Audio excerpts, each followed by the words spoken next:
করার, যা আমাদের অনেক সমালোচনা করি। তো আমরা মানুষের ভালোটাকে নিব, খারাপটাকে শক্ত হাতে প্রতিবাদ করার সাহসটা রাখবো। 2 আগস্ট অনেকেই বলে যে, আমার এক ভাই বলছিলেন এই বাংলাদেশে আমরা কি চেয়েছিলাম, এই বাংলাদেশে আমাদের অনেক পাওয়া আছে, যে পাওয়াটাকে আমরা হয়তো দেখতে পাচ্ছি না। যেমন আপনি মুখ ফুটে কথা বলতে পারছেন, কোথাও অন্যায় দেখলে আপনি সেটা শেয়ার করতে পারছেন, আপনাকে পুলিশ নিয়ে যাচ্ছে না।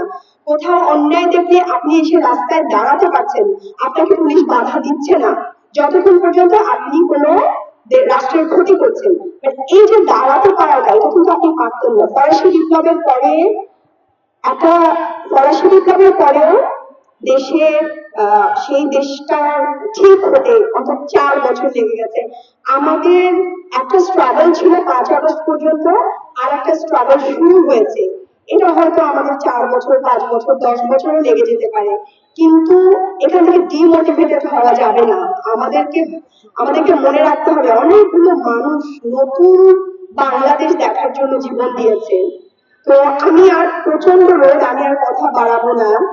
আমি একটু সবাইকে অনুরোধ করবো যে আমরা সবাই এক লাইনে দাঁড়াই এবং এক জায়গায় দাঁড়িয়ে আমরা সেই স্লোগানগুলো মনে করি, যে স্লোগানগুলো আমরা হাসিনার বিপক্ষে দিয়েছিলাম, এবং খুব শক্তিশালী স্লোগান। এই স্লোগানগুলো দিয়েই আমি আজকে এই প্রোগ্রামটা শেষ করতে চাই। আমি